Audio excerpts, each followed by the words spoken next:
What is up, guys? Welcome to your I think it's your eighth at least. Who's counting? Welcome to your eighth JavaScript tutorial. And in this tutorial, I'm adjusting right now. Probably should have done that before I started. Then again, I probably should have found out what tutorial I'm doing too. But anyways, welcome to your eighth tutorial in JavaScript. And in this tutorial, I'm going to be talking about how to use multiple parameters with your function. So let's go ahead and make a function right now. And I'm going to name mine apples because I'm kind of in the mood for some applesauce right now. And let's go ahead and give it two parameters. In order to give it two parameters, inside your parentheses, instead of just writing the name of one variable, you write the name of however many variables you need, separated with a comma.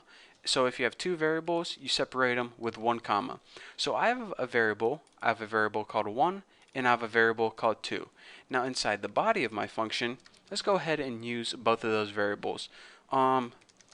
Document write. We'll just go ahead and write something like 1 is better than, and actually need some spaces, is better than add 2. So now you can see that this is where I taught you guys how to add strings to variables. This is one instance where it would come in handy.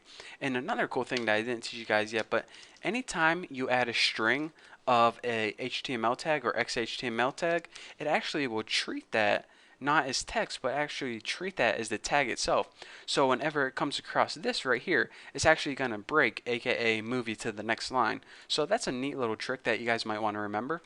So anyways, we have a function called apples. So now let's go ahead and actually call or use this function.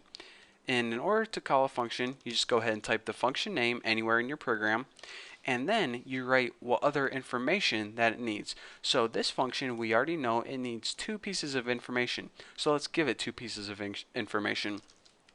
I'm going to give it my name as a variable, and as the other variable it needs, I'm going to give it the name of my cousin, Hobart. So let's go ahead and save this and refresh and see what we get. Bucky is better than Hobart. So what it did is it said, alright, we have this function that takes two pieces of information. So whenever we're running our program and we said that we want to use this information, it's going to say, alright, what variable are you going to use as number 1? Okay, Bucky, got it. Now what variable are you going to use is the variable 2? Hobart, got it, check. So Bucky is better than Hobart. Makes sense, you gave us both the pieces of information we need, we're good to go.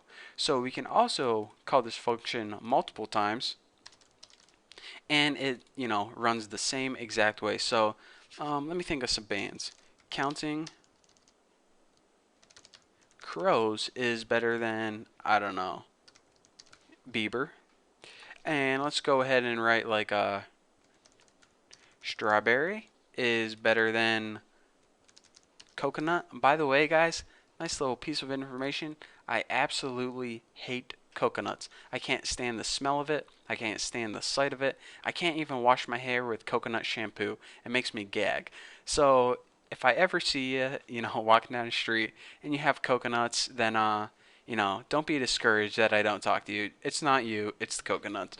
So let's go ahead and save this, refresh it, and see what we get. Bucky is better than Hobart. Counting Crows is better than Bieber, should be are better. Strawberry is better than coconut, which is true. All of these things are true.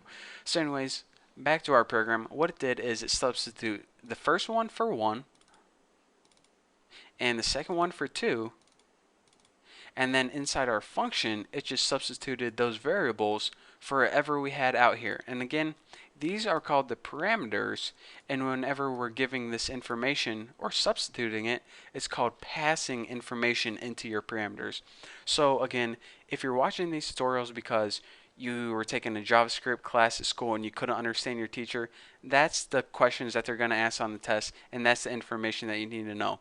Parameters, passing it in. So there you go. But if you're just watching this, then don't even worry about it. As long as your program works, you're good to go. So thank you guys for watching. Don't forget to subscribe. Don't forget to check out my website, my other videos, and don't forget to check me out if you see me on the street. So yeah, I guess I'll see you next tutorial.